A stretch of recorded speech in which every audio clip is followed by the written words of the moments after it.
Assalamualaikum warahmatullahi wabarakatuh. Perkenalkan, nama saya Siti Saoda dengan NIM 20104111087. Di sini saya akan menjelaskan yaitu pengertian bisnis dan jenis juga contohnya. Bisnis adalah semua pemenuhan kebutuhan atau keinginan manusia yang dilakukan baik oleh perusahaan, institut, atau yang bertujuan untuk mendapatkan keuntungan.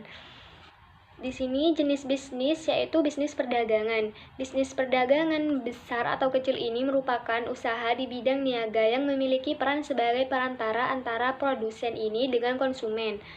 Contoh bisnis menjual aneka minuman. Nah, usaha jual aneka minuman merupakan suatu usaha yang menguntungkan. Usaha menjual minuman ini bisa dapat menjual jus buah atau menjual kopi atau jamu. Buatlah minuman yang sesuai dengan kreasimu agar dilirik oleh pembeli. Modal untuk usaha ini cukup kecil dan keuntungannya yang didapatkan bisa besar.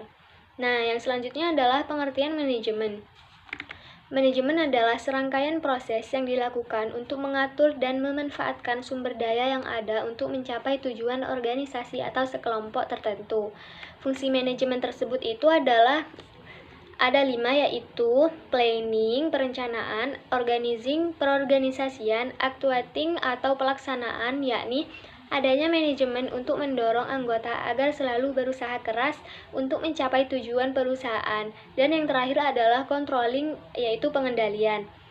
Contoh manajemen di sini manajemen keuangan. Contoh manajemen keuangan yang baik dan benar, seseorang memiliki modal 750 juta untuk menjalankan sebuah usaha fashion. Modal ini digunakan untuk pembelian bahan, pembayaran gaji pegawai, dan pembelian berbagai macam peralatan. Setelah melakukan hal tersebut, terdapat uang sisa 100 juta. Nah, uang itu dijadikan cadangan jika ada hal yang tidak diinginkan terjadi. Selanjutnya yaitu kepemimpinan.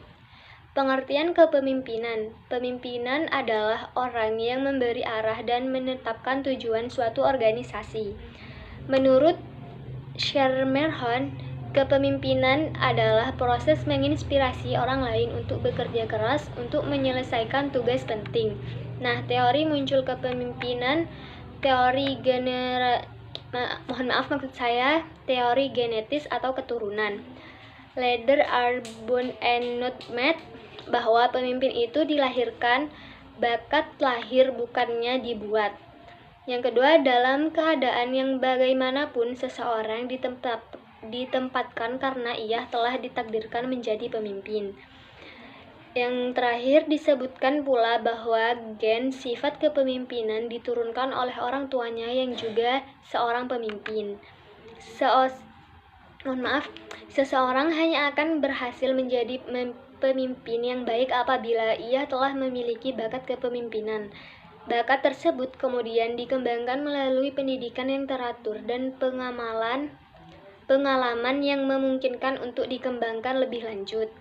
Karakter kepemimpinan yang unggul yaitu yang pertama, pemimpin yang memantang proses. Kedua, memberikan inspirasi wawasan bersama. Yang ketiga, memungkinkan orang lain dapat bertindak dan berpartisipasi. Yang keempat, mampu menjadi penunjuk jalan. Dan yang terakhir, memotivasi bawahan. Gaya kepemimpinan pada dasarnya mengandung pengertian sebagai suatu perwujudan tingkah laku dari seorang pemimpin yang menyangkut kemampuannya dalam memimpin. Gaya kepemimpinan demokratis yaitu orang-orang yang dipimpinnya sebagai subjek. Gaya kepemimpinan oriented yaitu pemimpin bertindak sebagai penguasa tunggal. Sedangkan partisipatif itu adalah pemimpin menyampaikan hasil analisa masalah dan mengusulkan tindakannya. Sekian presentasi dari saya. Apabila ada kesalahan, mohon maaf sebesar-besarnya.